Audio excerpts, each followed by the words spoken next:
And protesting continued today at the Wisconsin state capitol against the war in Ukraine.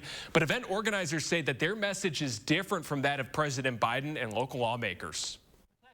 This morning, dozens of protesters joined in solidarity with working-class citizens of Ukraine, demanding resources for their people and nonviolent action.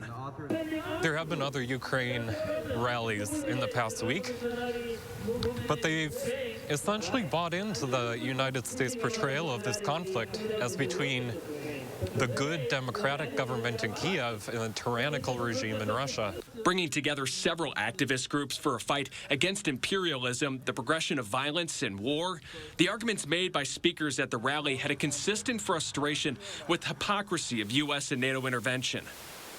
They're involved in bombing and killing people all over the world as well. Organizers hope that this rally will help to encourage a shift in mindset for people who believe that sanctions and sending weapons are the only solution. I think that we really need to be demanding that if we're going to ask for our government to do anything, they should be flooding Ukraine and Poland with food.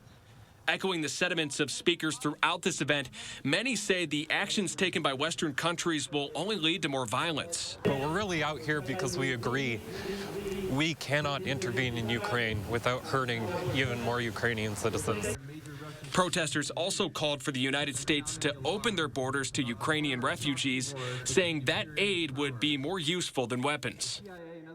That was Tamia Folks reporting that story. Now, earlier this week, U.S. Senator Tammy Baldwin joined a bipartisan coalition of senators pushing to protect the status for refugees. The DHS secretary listened to that group, and he has established an 18-month program for Ukrainians living in the U.S. since March 1st.